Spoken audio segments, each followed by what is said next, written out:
एक पढ़े लिखे एक्टर और एक ना पढ़े लिखे एक्टर में बहुत फ़र्क होता है। देखिए, आप जो भी काम करें अपनी लाइफ में उसके बारे में टेक्निकल नॉलेज होना बहुत ज़रूरी है, तभी आप उसमें कुछ नया एक्सपेरिमेंट कर पाओगे, कुछ नया क्रिएट कर पाओगे। आज के इस वीडियो में मैं एक्टिंग से रिलेटेड कुछ ऐसी किताबों के बारे में बात करने वाला हूँ जिनको पढ़ के आप डायरेक्टली अपने क्राफ्ट में उसका इस्तेमाल कर सकते हैं और अपनी एक्टिंग फाउंडेशन को और ज़्यादा मजबूत कर सकते हैं। आइए देखते हैं।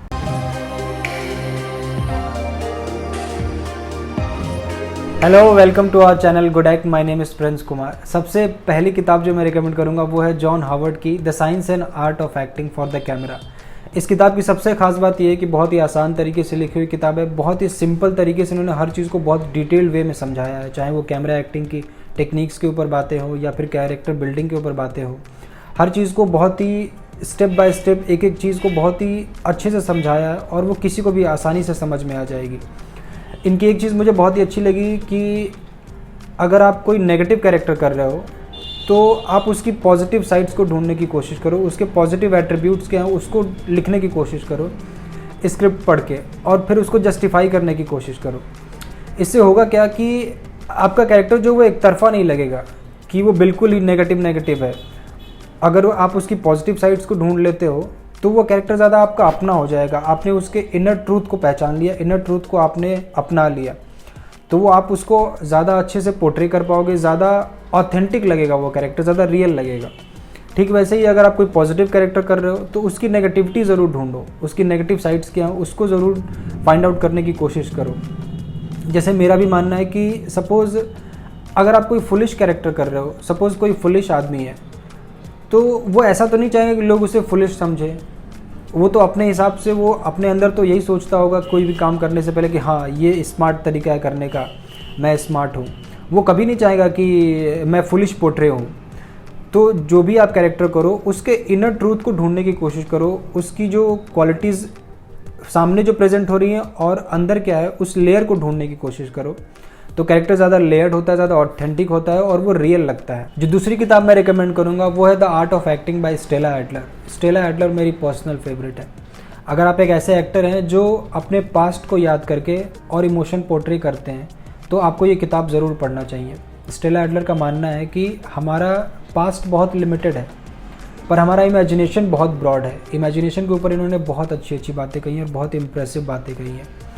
तो अगर आप एज एन एक्टर बहुत ज़्यादा ग्रो करना चाहते हैं, बहुत ज़्यादा वेरिएशंस अपने अंदर लाना चाहते हैं, तो एज एन एक्टर आपको इमेजिनेशन पे हमेशा काम करते रहना चाहिए। अपनी इमेजिनेशन को बहुत ज़्यादा शार्प करना चाहिए। इमेजिनेशन के ऊपर मैंने एक बहुत ही अच्छी वीडियो बनाई, तो वो आप लोग ज़रूर देखें। जो अगली किताब मैं रिकमेंड करूँगा वो है voice and the actor by Cicely Berry. एक एक्टर को अपनी वॉइस पे हमेशा काम करते रहना चाहिए। तो अगर आप अपनी वॉइस को लेकर सीरियस है तो ये वाली किताब आपको ज़रूर पढ़ना चाहिए। इसमें सिसिली बेरी ने वॉइस से रिलेटेड हर चीज़ के बारे में बहुत ही डिटेल तरीके से एक्सप्लेन किया कि वॉइस कैसे प्रोड्यूस होता है, वॉइस की क्वालिटी कैसे इंप्रूव की जा सकती है, वॉइस किन किन चीज़ों से अफेक्ट होता है, हमारा एटमॉस्फेयर कैसे हमारे वॉइस को अफेक्ट करता है, हमारे बॉडी पोस्चर कैसे हमारे वॉइस को अफेक्ट करता है। इन सारी चीज़ों के बारे में थ्योरी विद प्रैक्टिकल हर चीज़ के बारे में इन्होंने बहुत अच्छे से समझाया है। एक्सरसाइजेज भी हैं, फोटोग्राफ्स भी हैं, कैसे आप अपनी बॉडी पोस्चर को इम्प्रूव कर सकते हैं उसके बारे में भी बहुत डिटेल्ड एक्सप्लेनेशन है। तो अगर आप अपनी वॉइस के लिए और ज़्यादा सीरियस हैं तो जो अगली किताब मैं रिकमेंड करूँगा वो है freeing the natural voice by Kristin Linklater. अब ये किताब नहीं है, ये एक्चुअली में क्लासरूम है। इसको पढ़ने में आपको 1 साल लग सकते हैं। ये किताब हालांकि इतनी मोटी नहीं है पर इसका मॉड्यूल जो है वो क्लासरूम मॉड्यूल में लिखा हुआ किताब है। इसमें थ्योरी बहुत कम है, करने के लिए ज़्यादा है, प्रैक्टिकल बहुत है, इसमें एक्सरसाइजेज बहुत है। तो अगर आप आज पढ़ना शुरू करते हैं तो आपको 1 से 1.5 साल बाद इसके रिजल्ट आना शुरू होगा। एक किताब को कंप्लीट करने में आपको 1 से 1.5 साल लग जाएंगे, क्योंकि एक चैप्टर जो है वो 1 से 1.5 हफ्ते का है, एक सेशन के बराबर है। कि उनकी जो एक्सरसाइजेज हैं वो आपको याद करने में, उसको फॉलो करने में प्रॉपर आपको 1 से 1.5 हफ्ता लगेगा। तो अगर मैं कहूँगा कि आप बहुत ज़्यादा सीरियस है अपनी वॉइस को लेकर तो ही ये किताब परचेज़ करें और सीरियसली इसको फॉलो करें। और अगर आपने ये किताब ख़रीद लिया, आपको पढ़ना है, तो एक टिप मैं देना चाहूँगा कि आप आज अपनी वॉइस रिकॉर्ड करें और फिर ये किताब पढ़ना शुरू करें और इसकी एक्सरसाइजेज को सीरियसली फॉलो करना शुरू करें। और उसके बाद 1 महीने बाद आप अपनी वॉइस को रिकॉर्ड करें।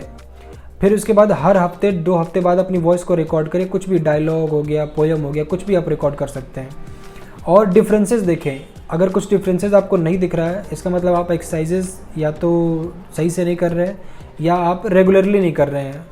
तो अगर आप इसकी इफ़ेक्टिवनेस को और बहुत ज़्यादा आप इसके इफ़ेक्टिवनेस को महसूस करना चाहते हैं तो इसको सीरियसली फॉलो करें और लंबे समय तक कंसिस्टेंट रहे इस बुक के साथ। बाकी अगर आपको ये वीडियो पसंद आई है तो लाइक कर दीजिएगा और कमेंट करके बताइए कि अगला वीडियो आप किस चीज़ पे चाहते हैं। बाकी चैनल को सब्सक्राइब कर लीजिएगा, ठीक है।